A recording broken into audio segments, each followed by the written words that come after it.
রাত তখন 12টা। ডেনমার্কের এলসিনোর প্রাসাদের ওপর তখন এক অভিশপ্ত নিস্তব্ধতা। চারদিকে ঘন কুয়াশা আর হাড় কাঁপানো কনকনে ঠান্ডা। পাহারারত প্রহরীদের মনে এক অজানা আতঙ্ক। তারা জানে এই অন্ধকারে আজ সাধারণ কেউ আসবে না।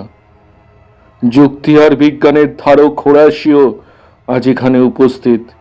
তিনি বিশ্বাস করেন না যে মৃতরা ফিরে আসতে পারে, কিন্তু ঠিক তখনই বাতাসের গতি থমকে গেল।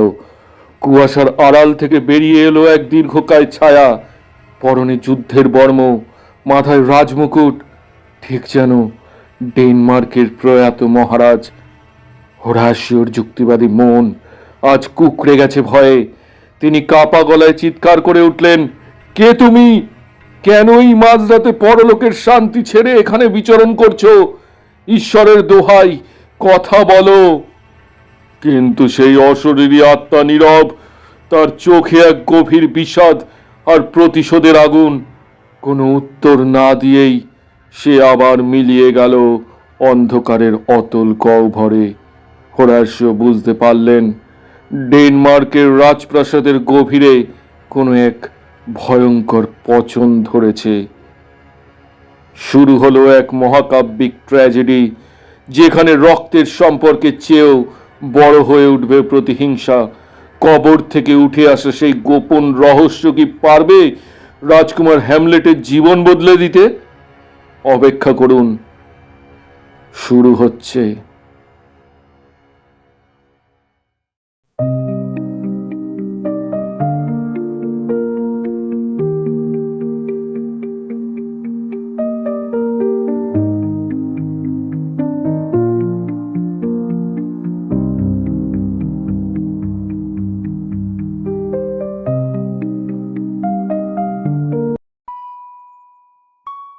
ডেনমার্কের রাজপ্রাসাদের লাগোয়া এলসিনোর দুর্গ। রাতের বেলা সেখানে পাহারা দিচ্ছে রক্ষী ফ্রান্সিসকো। শীতের রাত, পুরো চামড়ার পোশাক ভেদ করে প্রচন্ড ঠান্ডা, গায়ের চামড়া, হাড়, মাংস সব কামড়ে ধরতে চাইছে। জমে আসছে গায়ের রক্ত। দুর্গে রাতের বেলায় পাহারা দেওয়ার কাজটা রক্ষীদের কাছে খুব ভীতিকর হয়ে দাঁড়িয়েছে। ভীতির কারণ একটাই, গত কয়েক রাত ধরে এক রহস্যময় প্রেত মূর্তি এসে দাঁড়াচ্ছে দুর্গ প্রাচীরে। রক্ষীদের দিকে নীরবে তাকিয়ে থাকে সেই মূর্তি। রক্ষীরা যারা তাকে দেখেছে সবারই মনে হয়েছে সেই রহস্যময় প্রেতমূর্তি কি যেন বলতে চায়, কিন্তু পারে না। রক্ষীরা এও লক্ষ্য করেছে প্রেত মূর্তিকে দেখতে অবিকল আগের রাজার মতো, যিনি অল্প কিছুদিন আগে মারা গেছেন। রোজ রাতে ওই প্রেত মূর্তির আবির্ভাব ঘটায় রক্ষীরা ভয় পেয়ে ব্যাপারটা হোরেশিওর কানে তুলেছিল। মৃত রাজার ছেলে হ্যামলেট, হোরেশিও তার ঘনিষ্ঠ বন্ধু। এই অদ্ভুত খবর শুনে অবাক হয়েছেন হোরেশিও। প্রহরীরা যা বলছে তা সত্যি কিনা যাচাই করতে তিনি নিজে আজ রাতের বেলায় দুর্গে পাহারা দিতে এসেছেন। দুর্গের পেটা ঘড়িতে ঘণ্টার ধ্বনির সঙ্গে সঙ্গে নীরবে পেরিয়ে যাচ্ছে রাতের প্রহর। হোরেশিওর উদ্দেশ্য ব্যর্থ হলো না। শেষে রাতে সেই প্রেত মূর্তি আবার এসে দাঁড়ালো দুর্গ প্রাকারে। সত্যি হ্যামলেটের মৃত পিতা ভূতপূর্ব রাজার সঙ্গে প্রেত মূর্তির চেহারার মিল দেখে হোরেশিও নিজেও অবাক হলেন। পরের দিনই হোরেশিও বন্ধু হ্যামলেটকে সেই রহস্যময় প্রেতমূর্তির আবির্ভাবের কথা জানালেন। বাবা মারা যাওয়ার সময় হ্যামলেট রাজধানীর বাইরে ছিলেন। ফিরে এসে মায়ের মুখ থেকে শুনেছেন তার বাবা বৃদ্ধ রাজা একদিন দুপুরবেলা প্রাসাদের বাগানে শুয়ে বিশ্রাম নিচ্ছিলেন। সেই সময় এক বিষাক্ত সাপ তাকে কামড়ায়। তারই ফলে তিনি মারা যান। বাবার অপঘাত মৃত্যুতে হ্যামলেট খুবই দুঃখ পেলেন ঠিকই, কিন্তু তিনি মনে আরো আঘাত পেলেন যখন বাবা মারা যাওয়ার পরে কয়েক সপ্তাহ কাটার আগেই তার কাকা ক্লদিয়াস তার বিধবা মা রানী গার্ট্রুডকে বিয়ে করে ডেনমার্কের ফাঁকা সিংহাসনে বসে পড়লেন। ক্লদিয়াস হলেন ডেনমার্কের নতুন রাজা। দেশের প্রজারা এই ব্যাপারটা তেমন খুশি মনে মেনে নিতে পারল না ঠিকই, কিন্তু ভয়ে তারা মুখ বুজে রইল। বাবা মারা যাবার পরে পরে এই বিয়ে আর সিংহাসন অধিকার করার ঘটনায় এক প্রবল সন্দেহ দানা বেঁধেছে তার মনে। তার বাবা সত্যিই বিষাক্ত সাপের কামড়ে মারা গেছেন? এই ব্যাপারটা কিছুতেই তিনি মন থেকে বিশ্বাস করে উঠতে পারছেন না। আবার সত্যি সত্যি কি ঘটেছিল তারও হদিশ পাচ্ছেন না তিনি। এমনই সময় বন্ধু হোরেশীয় দুর্গ প্রাচীরে সেই প্রেত মূর্তির নিয়মিত আবির্ভাবের কথা তাকে শোনালেন। তাকে দেখতে অবিকল তার বাবার মতো। এটুকু শুনেই হ্যামলেট নিজে গিয়ে সেই প্রেত মূর্তির মুখোমুখি দাঁড়াবেন স্থির করলেন। সেদিনই রাতের বেলা হ্যামলেট বন্ধু হোরেশীয়র সঙ্গে এলসিনোর দুর্গে পাহারা দিতে এলেন। তখন শেষ রাত। অন্যান্য দিনের মতো ঠিক একই জায়গায় আবার সেই প্রেতমূর্তি দেখা দিল। সেই প্রেতমূর্তি চোখে পড়তে হ্যামলেট চেঁচিয়ে উঠলেন, বাবা, বাবা, ডেনমার্কের রাজা! তিনি চেঁচিয়ে ওঠার সঙ্গে সঙ্গে এই প্রেতমূর্তি হাত নেড়ে তাকে ডাকলো। কিছু বুঝতে না পেরে হ্যামলেট তাকালেন হোরেশীয়র দিকে।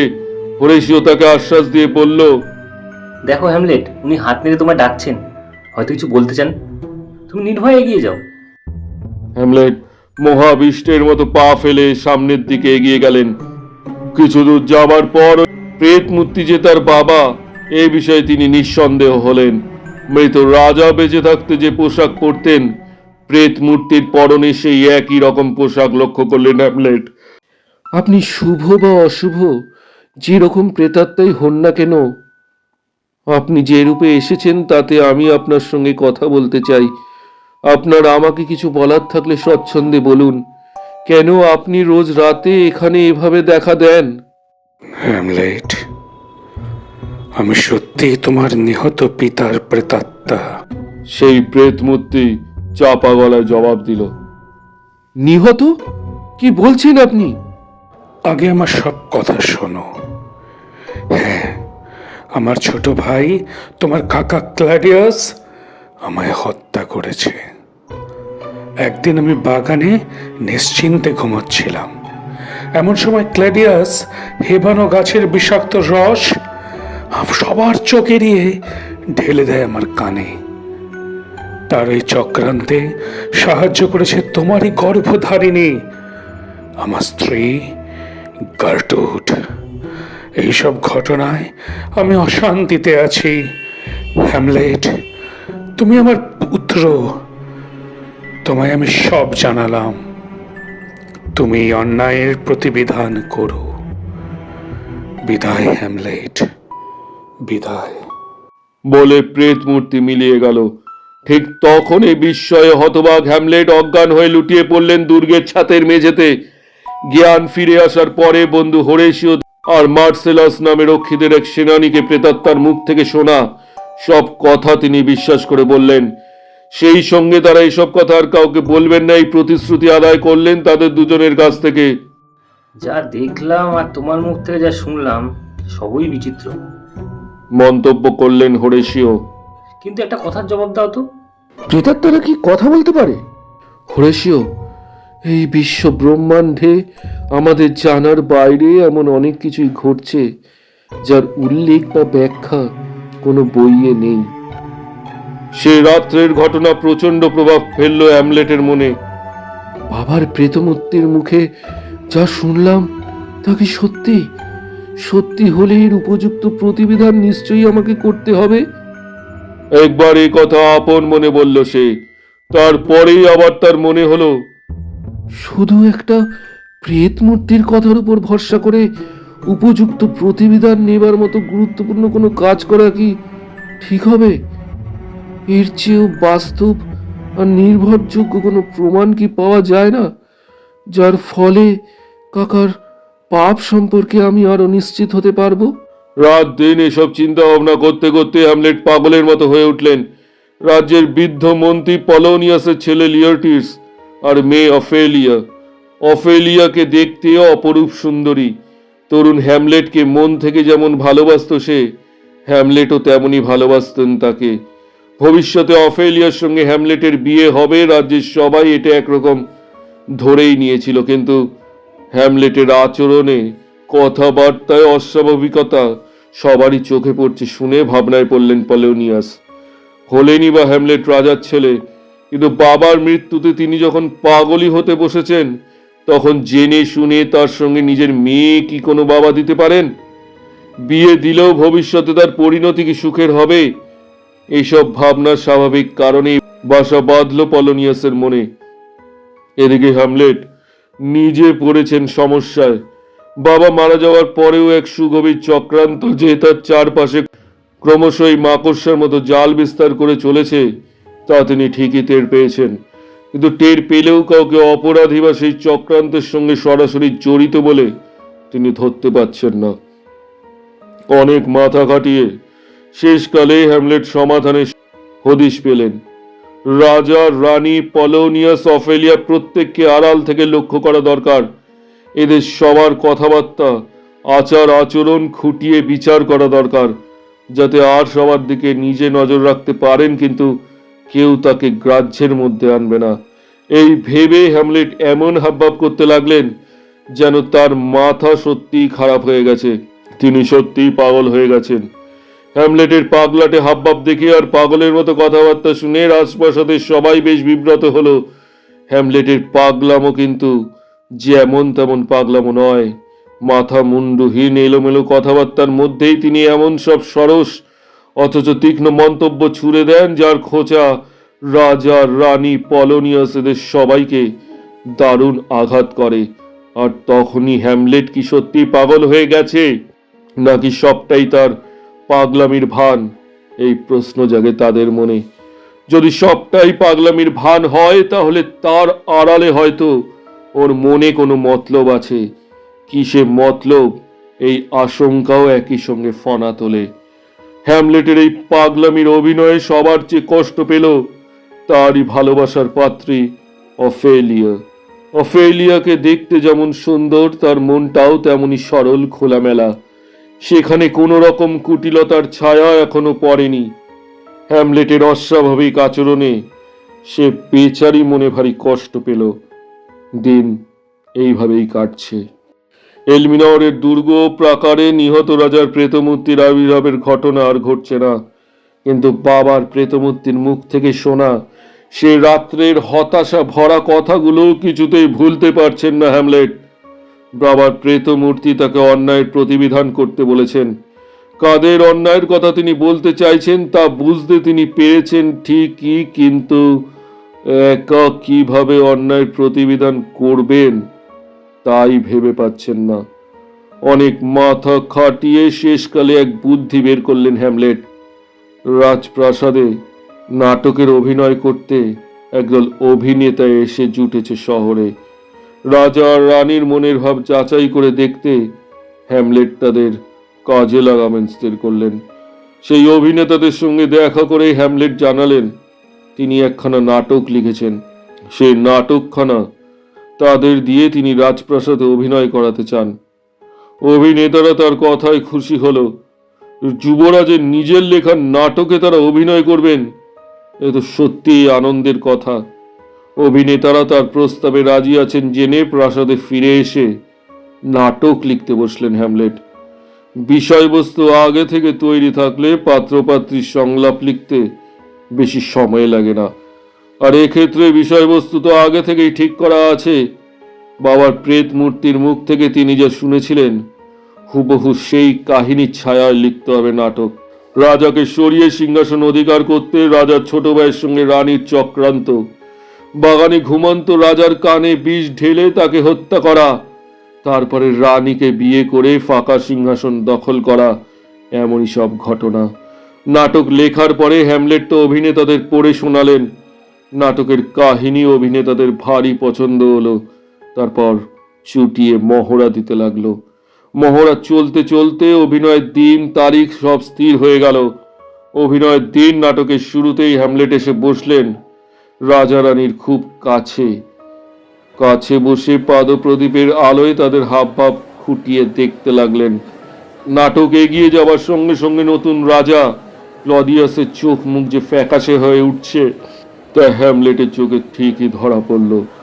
এইভাবে আরো কিছুক্ষণ পরে বাগানে ঘুমন্ত রাজার কানে বিষ ঢেলে দেবার দৃশ্য যখন এলো তখন ক্লডিয়াস আর চুপ করে বসে থাকতে পারলেন না। অস্থির হয়ে নিজের আসন ছেড়ে তিনি চলে গেলেন প্রাসাদের ভেতরে। তার গর্ভধারিণী রানী গার্ট্রুড নিজেও যে ভেতরে ভেতরে যথেষ্ট চঞ্চল হয়ে উঠেছেন তাও হ্যামলেটের চোখ এড়ালো না। এরপর তার মনে আর সন্দেহ রইল না। বাবার প্রেত মূর্তি তাকে যা বলেছেন তা যে অক্ষরে অক্ষরে সত্যি, সে বিষয়ে এতটুকু সন্দেহ রইল না হ্যামলেটের মনে। নিশ্চিত যখন হয়েছেন তখন এবারে অন্যায়ের প্রতিবিধানের ভাবনা নাটক দেখতে দেখতে মনস্থির করেন হ্যামলেট। অন্যায়ের প্রতিবিধান করবেন বলে যে শপথ তিনি বাবার প্রেতমূর্তির কাছে করেছেন, তা এবার তাকে পালন করতেই হবে। যে তার বাবাকে এভাবে হত্যা করেছে, সে যত কাছের সম্পর্কের হোক না কেন, তিনি নিজে হাতে তাকে সাজা দেবেন। নাটক শেষ হবার পরে রাজা অভিনেতাদের ডেকে তাদের দলগত অভিনয়ের প্রশংসা করলেন। পারিশ্রমিক ছাড়াও সবাইকে মোটা বকশিশ দিলেন। সবশেষে জানতে চাইলেন এ নাটক কে লিখেছে।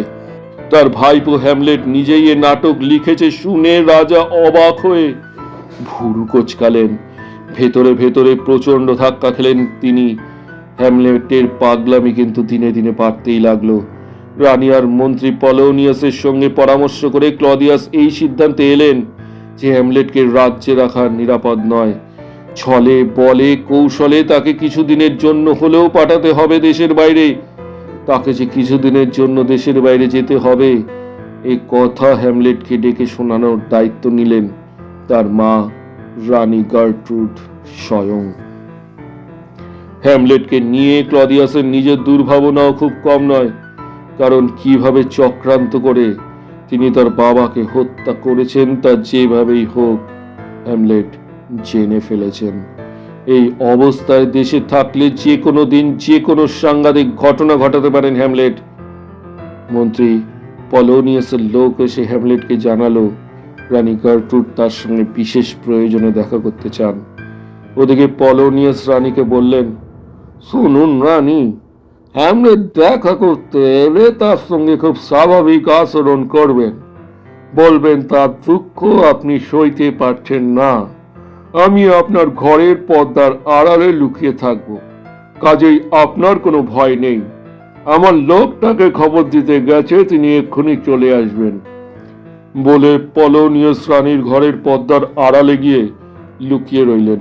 খানিক বাদে মা মা ও মা বলে ডাকতে ডাকতে এসে হাজির হ্যামলেট। রানীকে দেখে জানতে চাইলেন কেন তিনি তাকে ডেকে পাঠিয়েছেন।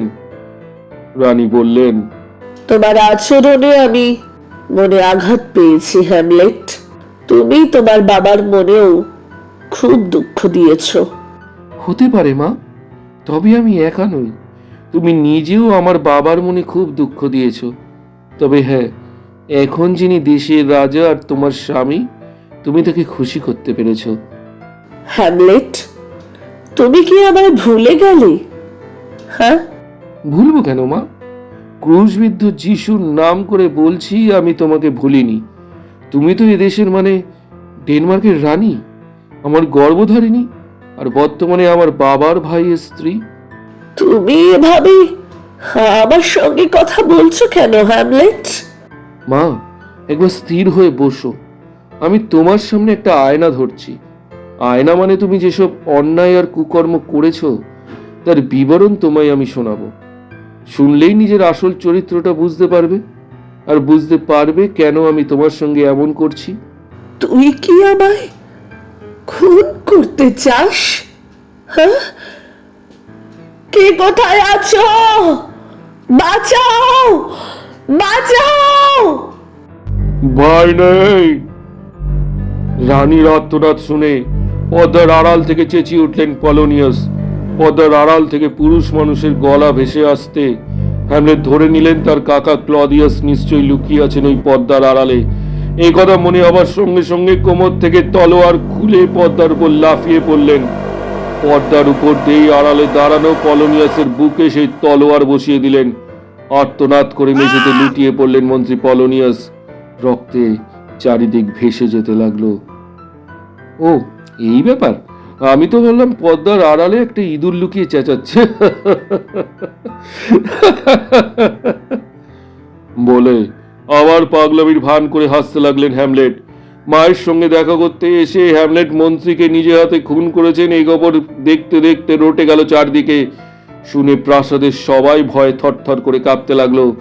ভয়ের কারণ একটাই, হ্যামলেটকে পাগলামিতে পেয়েছে। পাগলামি করতে গিয়ে তিনি কখন কি করে বসেন কে বলতে পারে। হ্যামলেটকে দেশের মানুষ ভালোবাসে, তাই ইচ্ছে থাকলেও নতুন রাজা ক্লডিয়াস এতদিন তাকে হত্যা করার কোনো রকম চেষ্টা করেননি। কোনো ছুতোয় হ্যামলেটকে বিদেশে পাঠিয়ে সেখানে তাকে বধ করার সুযোগের অপেক্ষায় তিনি এতদিন বসেছিলেন। মন্ত্রী পলোনিয়াস হ্যামলেটের হাতে খুন হবার ফলে আচমকা সেই সুযোগ পেয়ে গেলেন ক্লডিয়াস। ভাইপোর জন্য দুশ্চিন্তায় যেন তিনি ঘুমোতে পারছেন না, এমন ভাব দেখিয়ে ক্লডিয়াস বললেন, পলোনিয়াসকে এইভাবে বিনা কারণে হত্যা করে তিনি যে অন্যায় করেছেন, দেশের মানুষের মন থেকে তা মুছে দিতে হলে এখন কিছুদিন তার বিদেশে গিয়ে কাটানো উচিত। সেদিক থেকে ইংল্যান্ডই হচ্ছে আদর্শ স্থান। পলোনিয়াস তার ভালোবাসার পাত্রী অফেলিয়ার বাবা। শুধু এই কারণেই হ্যামলেট তাকে হত্যা করার জন্য মনে মনে সত্যিই ব্যথা পেলেন। হ্যামলেটকে প্রাণ মন সঁপে দিয়ে ভালোবাসে অফেলিয়া। এদিক থেকে তার মধ্যে কোনো কুটিলতা বা লোক দেখানো ভাব নেই। আর সেই হ্যামলেটের হাতেই শেষ পর্যন্ত তার বাবা খুন হলেন। বাবার কথা ভেবে দিনরাত চোখের জল ফেলে অফেলিয়া। কিছুতেই মনকে সে বোঝাতে পারে না। হ্যামলেট দেখলেন পাগলামির ভান করতে গিয়ে পলোনিয়াসকে হত্যা করে তিনি খুবই ভুল করেছেন। এই ভুল শোধরাতে হলে এখন ক্লডিয়াসের ইচ্ছে মতো ইংল্যান্ডে যাওয়া ছাড়া অন্য কোনো উপায় তার সামনে নেই। হ্যামলেট ক্লডিয়াসকে জানালেন ইংল্যান্ডে যেতে তার কোনো আপত্তি নেই। ভাইপোর কথা শুনে মনে মনে হাসলেন ক্লডিয়াস। তার ইংল্যান্ড যাওয়ার সব ব্যবস্থা তিনি করে দিলেন। সেই সঙ্গে কয়েকজন বিশ্বস্ত অনুচরকেও তার সঙ্গে দিলেন। এরপর পথের কাঁটা দূর করার ব্যবস্থাও করলেন ক্লডিয়াস। ইংল্যান্ড তখন ছিল ডেনমার্কের অধীন। সেখানকার রাজাকে একখানা চিঠি লিখলেন ক্লডিয়াস। তাতে উল্লেখ করলেন ইংল্যান্ডের মাটিতে হ্যামলেট পা দেওয়ার সঙ্গে সঙ্গে তিনি যেন তাকে প্রাণদণ্ডে দণ্ডিত করেন। নিজের যে বিশ্বস্ত অনুচরেরা হ্যামলেটের সঙ্গে যাচ্ছে তাদেরই একজনের হাতে চিঠিখানা দিলেন ক্লডিয়াস। কিন্তু ক্লডিয়াসের এই পরিকল্পনা সফল হলো না। জাহাজে চেপে ইংল্যান্ডে যাবার পথে সে চিঠি হ্যামলেটের হাতে পড়ল। তিনি সেই চিঠিতে নিজের নাম কেটে সেখানে চিঠির বাহক আর তার সঙ্গীর নাম বসিয়ে চিঠিখানা আগের জায়গায় রেখে দিলেন। এদিকে ইংল্যান্ড পৌঁছানোর আগেই মাঝ সমুদ্রে একদল জলদস্যু সেই জাহাজে চড়াও হলো। দস্যুরাও এসেছিল জাহাজে চেপে। হ্যামলেট তলোয়ার খুলে ঝাঁপিয়ে পড়লেন তাদের জাহাজে। সামনে যাকে পেলেন তাকেই কচুকাটা করলেন। হ্যামলেটের সঙ্গে যারা যাচ্ছিল ক্লডিয়াসের সেই বিশ্বস্ত অনুচরেরা কিন্তু সাহায্য করতে এলো না। হ্যামলেটকে একা ফেলে রেখে তারা এই ফাঁকে নিজেদের জাহাজ নিয়ে পালিয়ে গেল। জলদস্যুদের সঙ্গে একা লড়াই করতে করতে শেষকালে হ্যামলেট তাদের হাতে বন্দী হলেন। তার সাহস আর বীরত্ব দেখে তারা আগেই মুগ্ধ হয়েছিল। এবার তারা যখন শুনল হ্যামলেট ডেনমার্কের যুবরাজ, তখন তারা তাকে নিজেদের জাহাজে চাপিয়ে ডেনমার্কের সমুদ্র উপকূলে নামিয়ে দিয়ে চলে গেল। দেশে ফিরে এসে হ্যামলেট দেখলেন তার ভালোবাসার পাত্রী অফেলিয়া বাবার শোকে সত্যি পাগল হয়ে গেছে। হ্যামলেট শুনলেন অফেলিয়ার মনের দুঃখে খাওয়া দাওয়া ছেড়েছে, সময় মতো বাড়ি যায় না, চান খাওয়া ঘুম সবই বিসর্জন দিয়েছে। দিন রাত তার বাবার কবরে পড়ে থাকে, নয়তো আপন মনে গান গাইতে গাইতে ঘুরে বেড়ায় কবরের পাশে। আশপাশের গাছ থেকে ইচ্ছে মতো ফুল তুলে বাবার কবরে সেগুলো ছড়িয়ে দেওয়া অফেলিয়া। কবরখানায় কেউ এলে তার হাতে সে ফুল তুলে দেওয়ার বলে, দাও দাও, কবরে ফুল দাও, কবরে ফুল দাও, দাও দাও। অফেলিয়ার জন্য অনুতাপ জাগলো হ্যামলেটের মনে, কিন্তু তিনি নিজেও তো তারই মতো অসহায়। পলোনিয়াসের ছেলে লিয়ার্টিস হ্যামলেটেরই সমবয়সী। হ্যামলেটের মতো লিয়ার্টিস নিজেও তলোয়ারের লড়াই ভালোই লড়ে। কিছুদিন আগে লিয়ার্টিস গিয়েছিল ফ্রান্সে। দেশে ফিরে এসে সে শুনল হ্যামলেট পাগলামির ভান করে খুন করেছে তার বাবাকে, আর সেই শোকে পাগল হয়ে গেছে তারই বোন অফেলিয়া। ঘটনার বিবরণ শুনে লিয়ার্টিসের রাগ গিয়ে পড়ল হ্যামলেটের উপর। ক্লডিয়াস সুযোগ বুঝে তার সেই রাগ আরো বাড়িয়ে দিলেন। লিয়ার্টিসকে ডেকে এনে তিনি বললেন, তোমার বাবা পলোনিয়াস ছিলেন আমার এক অতি বিশ্বস্ত আর অনুগত মন্ত্রী। তার মৃত্যুর প্রতিশোধ নিতেই হবে। তার আত্মা শান্তি পাবেন, আর তার ফলেই তোমার পিতৃভক্তির পরিচয় পাবে রাজ্যের সাধারণ মানুষ। হ্যামলেট তার মায়ের সামনে পাগলামির ভান করে খুন করেছে তোমার বাবাকে। তার এই অন্যায়ের উপযুক্ত শাস্তি দেওয়াই এখন তোমার একমাত্র কর্তব্য। কিন্তু সেই সঙ্গে মনে রেখো, মাথা গরম করে উত্তেজিত হয়ে কিন্তু কিছু করতে যেও না, তাতে মুশকিলে পড়বে। হ্যামলেটকে দেশের মানুষ এখনো ভালোবাসে। পিতৃ হত্যার প্রতিশোধ নেওয়ার জন্য তুমি নিজে ভেতরে ভেতরে তৈরি হও, কিন্তু পুরো ব্যাপারটা আমার উপর ছেড়ে দাও। যা করব, যা করার সব আমি করব। হ্যামলেটকে বধ করার এক নতুন মতলব আঁটলেন রাজা ক্লদিয়াস। তিনি রাজ্যে তলোয়ার খেলার প্রতিযোগিতা আয়োজন করলেন। ডেনমার্কের কম বয়সী যুবকদের মধ্যে হ্যামলেট আর লিয়ার্টিস দুজনেরই ভালো তলোয়ারবাজ হিসেবে খ্যাতি। হ্যামলেটকে বধ করতে তার এই খ্যাতিকেই কাজে লাগালেন ক্লডিয়াস। প্রতিযোগিতা যে তলোয়ার নিয়ে খেলা হয় তার ফলা থাকে ভোঁতা, দুদিকে ধারও থাকে খুব কম।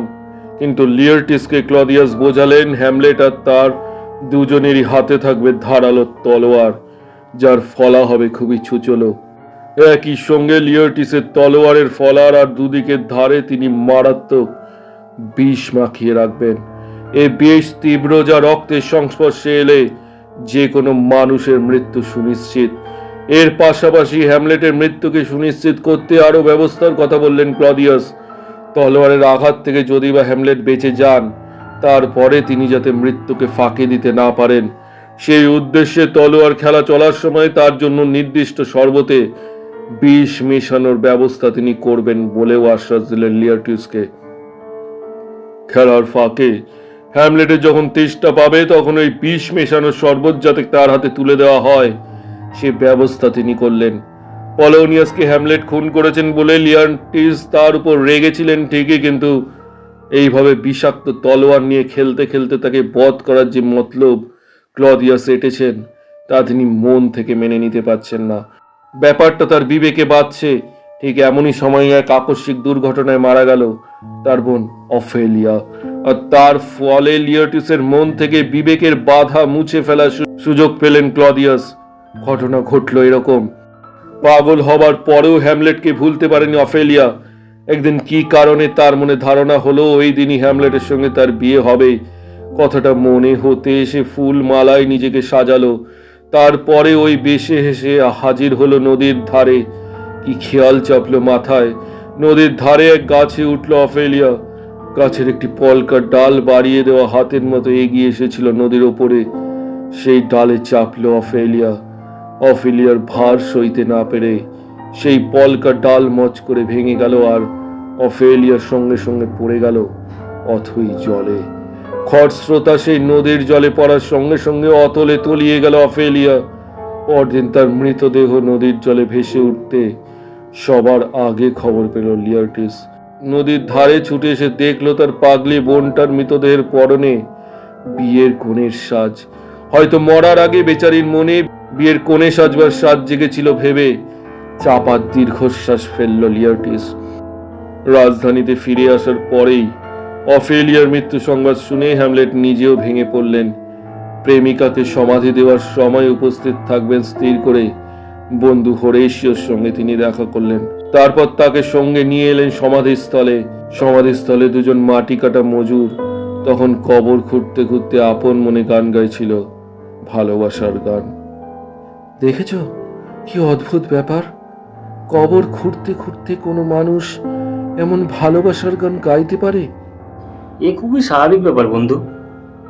কবরের মাটি খুঁড়তে খুঁড়তে তাদের জীবনের বেশিরভাগ সময় কেটে গেছে, তাই মৃত্যু শোক বা কবরের বিভীষিকা কি বস্তু তা ওরা ভুলে গেছে।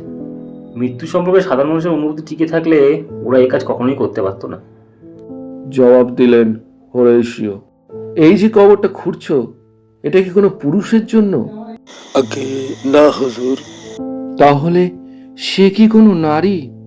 না হুজুর, তাও নয়। সে কি? তাহলে কার জন্য কবর খুঁড়ছো?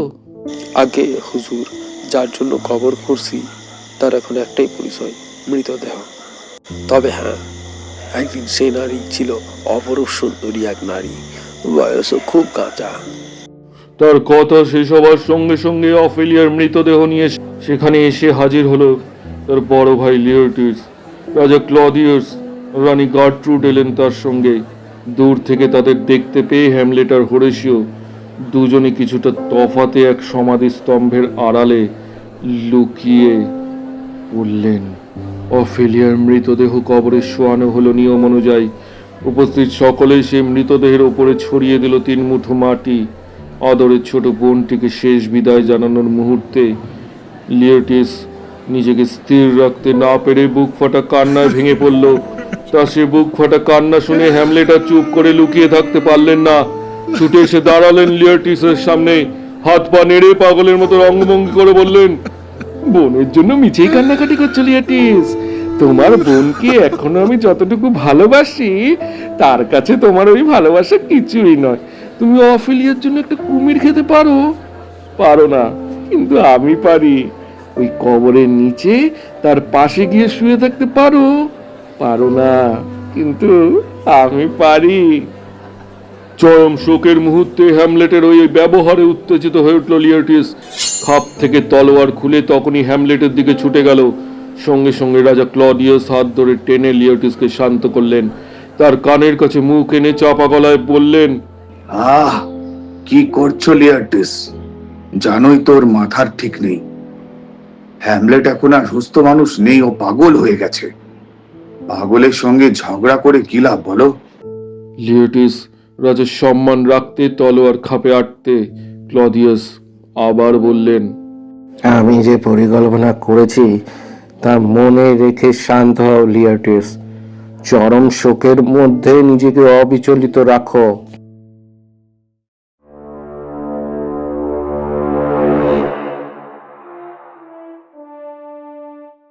দেখতে দেখতে এগিয়ে এলো তলোয়ার প্রতিযোগিতার দিন। তার আগে লিওটিসের সঙ্গে দেখা করেছেন হ্যামলেট। অফেলিয়ার মৃতদেহ সমাধি দেওয়ার সময় লিওটিসের সঙ্গে যে আচরণ করেছিলেন তার জন্য ক্ষমা প্রার্থনাও করেছেন। হয়তো হ্যামলেট অনেক দেরি করে ফেলেছেন ভেবেই এর উত্তরে হ্যামলেটকে একটি কথাও বলেনি লিওটিস। হ্যামলেট আর লিওটিসের তলোয়ার খেলা দেখতে ভেঙে পড়েছে গোটা রাজ্যের মানুষ। তারই মাঝে সবার নজর এড়িয়ে তলোয়ার খেলার চালু নিয়ম ভেঙে রাজা ক্লডিয়াস ভোতা তলোয়ারের বদলে এমন তলোয়ার 2 প্রতিযোগীর জন্য আলাদা করে রেখেছেন যার ফলা ছুচলো আর দুদিক খুরের মতো ধার। নিজের পরিকল্পনাকে বাস্তব রূপ দিতে ক্লডিয়াস লিওটিসের তলোয়ারের ফলায় আর দুদিকে মাখিয়ে রেখেছেন তীব্র বিষ, যা একবার রক্তের সঙ্গে মিশলে মৃত্যু নিশ্চিত। পাশাপাশি বিষ মেশানো শরবত তিনি তৈরি করে রেখেছেন হ্যামলেটের জন্য। লড়তে লড়তে হ্যামলেট যখন ক্লান্ত হয়ে পড়বে তখন ওই বিষ মেশানো শরবত তার হাতে তুলে দেওয়ার ব্যবস্থাও করে রেখেছেন ক্লডিয়াস। মঞ্চে নির্দিষ্ট আসনে বসেছেন রাজা ক্লডিয়াস। তার পাশেই বসেছেন রানী গার্ট্রুড। পদমর্যাদার ক্রম অনুসারে অমাত্য পরিষদ আর সেনাপতিরা বসেছেন তাদের দুধারে। মঞ্চের সামনে আর দুপাশে ভিড় করে দাঁড়িয়েছে রাজ্যের মানুষ। খেলা শুরু হবার আগে হ্যামলেটের মনে অফেলিয়ার জন্য জেগে উঠল গভীর অনুতাপ। লিওটিসের দুহাত ধরে তিনি বললেন, বন্ধু, অতীতে যদি কোনো অন্যায় বা ত্রুটি করে থাকি তাহলে এই মুহূর্তে তা ভুলে যাও। আজকের এই হ্যামলেট সে সময় স্বাভাবিক মানুষ ছিল না, ছিল পুরোপুরি উন্মাদ। পুরনো বন্ধুত্বের দোহাই, উন্মাদ হ্যামলেটের সেই ব্যবহার মনে রেখো না। লিওটিস বলল, তোমার প্রতি আমার আর কোনো ক্ষোভ নেই হ্যামলেট। আজ থেকে তুমি আর আমি দুজনেই আবার আগের মতন পুরনো বন্ধু। রাজা ক্লডিয়াস সুরাবর্তী পাত্রে চুমুক দেবার সঙ্গে সঙ্গে চারদিকে বেজে উঠল দামামা আর ভেরি। সেই আওয়াজের সঙ্গে তাল রেখে শুরু হলো 2 পুরনো বন্ধুর তলোয়ারের লড়াই। প্রতিযোগীরা কেউ কাউকে গভীরভাবে আঘাত করবে না, এটাই এই খেলায় চালু নিয়ম। হ্যামলেট সে নিয়ম মেনে খেলতে লাগলেন, কিন্তু লিওটিসের মানসিকতা অন্যরকম। মঞ্চ থেকে রাজা ক্লডিয়াস হ্যামলেটকে গভীরভাবে আঘাত আনতে বারবার তাকে ইশারা করছেন, কিন্তু হ্যামলেট নিজে যেখানে নিয়ম মেনে খেলছেন সেখানে সে নিয়ম ভাঙবে কি করে তাই ভেবে পাচ্ছে না লিওটিস। হ্যামলেটকে এভাবে আঘাত করতে তার বিবেকেও বাধছে। খেলতে খেলতে হ্যামলেট একসময় লিওটিসকে কোণঠাসা করে ফেললেন, আর তার ফলে বিবেকের বাধা ভুলে ভেতরে ভেতরে উত্তেজিত হয়ে উঠতে লাগলো লিওটিস। খেলার প্রথম রাউন্ড শেষ হতে ক্লান্ত হ্যামলেট ছুটে এসে দাঁড়ালেন মায়ের কাছে। ক্লডিয়াসের দিকে তাকিয়ে রানী বললেন, হ্যামলেট তৃষ্ণার্ত, ওকে শরবত দাও। ক্লডিয়াস এই সুযোগের অপেক্ষাতেই ছিলেন। সঙ্গে সঙ্গে বিষ মেশানো শরবতের পাত্র তিনি তুলে দিলেন রানীর হাতে, কিন্তু রানী সেই পাত্র হ্যামলেটের হাতে দেবার আগেই বেজে উঠল দ্বিতীয় রাউন্ড শুরু হবার বাজনা। সঙ্গে সঙ্গে মার কাছ থেকে ছিটকে খেলার জায়গায় এসে দাঁড়ালেন হ্যামলেট। চেঁচিয়ে মাকে বললেন শরবত তিনি খেলার শেষে খাবেন। একভাবে খেলা দেখতে দেখতে রানী নিজেও ক্লান্ত হয়ে পড়েছেন, তাই ক্লদিয়াসকে ফিরিয়ে না দিয়ে সেই পাত্রের সবটুকু শরবত নিজেই কয়েক চুমুকে খেয়ে ফেললেন। এমন ঘটনা যে ঘটবে তা স্বপ্নেও ভাবতে পারেননি ক্লদিয়াস, কিন্তু তখন তার আর কিছু বলার নেই। তাই একরাশ উত্তেজনা বুকে চেপে রেখে তিনি এক মনে খেলা দেখতে লাগলেন। দ্বিতীয় রাউন্ডে লিওটিসকে তাকিয়ে তুলতে ক্লদিয়াস তার দিকে তাকিয়ে ইশারা করলেন। সঙ্গে সঙ্গে লিওটিস তলোয়ার দিয়ে গভীরভাবে আঘাত করলো হ্যামলেটকে। এ কি করছো বন্ধু, খেলার নিয়ম ভুলে গেলে? দুঃখিত বন্ধু, উত্তেজিত হয়ে পড়েছিলাম, তাই খেয়াল ছিল না। কিন্তু খানিক বাদে লিওটিস আবার বিষ মাখানো তলোয়ার দিয়ে আঘাত হানলো হ্যামলেটের গায়ে। এবার আর নিজেকে শান্ত রাখতে পারলেন না হ্যামলেট। তিনিও এবার লিওটিসকে নিজের তলোয়ার দিয়ে গভীরভাবে আঘাত করলেন। লিওটিসের তলোয়ারের আঘাতে হ্যামলেটের গা থেকে তখন রক্ত ঝরছে। মতলব হাসিল হয়েছে বুঝে ক্লদিয়াস চেঁচিয়ে উঠলেন, থামাও, এখনই খেলা থামাও। কিন্তু খেলা থামানোর বাজনা বেজে ওঠার আগেই নিজের তলোয়ারের এক ঘায়ে লিওটিসের হাতের তলোয়ার ফেলে দিলেন হ্যামলেট। তার তলোয়ার মাটিতে পড়ে যেতে সেই বিষ মাখানো তলোয়ার তুলে নিয়ে লিওটিসের বুকে বসিয়ে দিলেন হ্যামলেট। মঞ্চে যারা বসেছিলেন তারা রানীকে এলিয়ে পড়তে দেখে চেঁচিয়ে উঠলেন। জ্ঞান হারানোর আগের মুহূর্তে রানী টের পেলেন যে শরবত তিনি খানিক আগে পান করেছেন তাতে বিষ মেশানো ছিল। তিনি চেঁচিয়ে বললেন, আমি আমি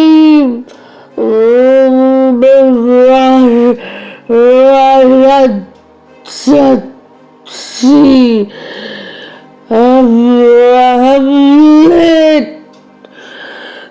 তোমার শরবতে মিশানো ছিল।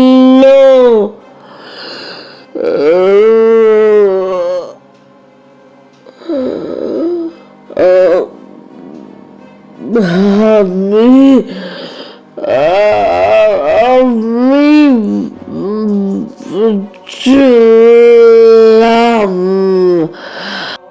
অবাক হয়ে হ্যামলেট মায়ের দিকে তাকালেন। ঠিক তখনই আহত লিওটিস বলে উঠল, বন্ধু হ্যামলেট, আর অল্প কিছুক্ষণের মধ্যেই তুমি আর আমি দুজনেই এই পৃথিবী ছেড়ে চিরদিনের মতন চলে যাব।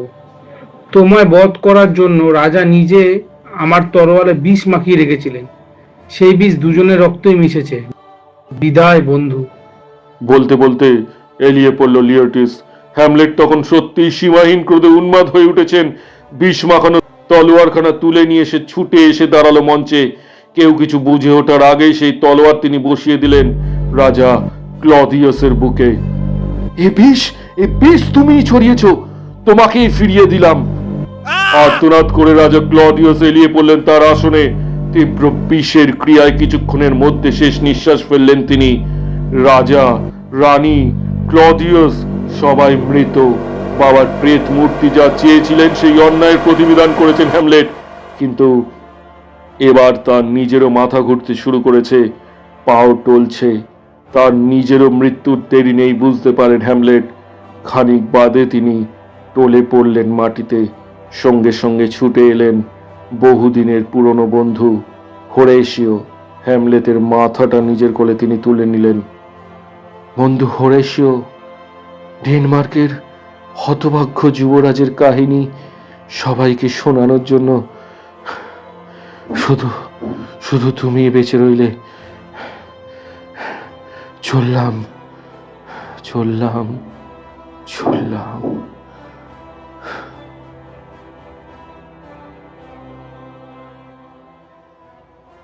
শুনছিলেন উইলিয়াম শেক্সপিয়ার রচিত বিখ্যাত নাটক হ্যামলেট। এই গল্পে যারা কণ্ঠ দিয়েছেন তাদের নামগুলো এখন একবার জেনে নিই। হোরাশিওর ভূমিকায় দীপঙ্কর, হ্যামলেটের বাবার ভূমিকায় রাজাদিত্য, পলোনিয়াসের ভূমিকায় অয়ন, গার্টরুড এবং অফেলিয়ার ভূমিকায় আরজে প্রান্তিকা, ক্লডিয়াসের ভূমিকায় নিলয়, লিয়ার্টিসের ভূমিকায় অঙ্কিত, মাটিকাটা মজুরের ভূমিকায় রাকেশ, হ্যামলেট অয়ন। আমাদের সাথে জুড়ে থাকুন ফেসবুক এবং ইনস্টাগ্রামেও, লিঙ্ক ডেসক্রিপশনে। নিজেদের গল্প পাঠাতে পারেন ডেসক্রিপশনে দেওয়া আমাদের মেল আইডিতে।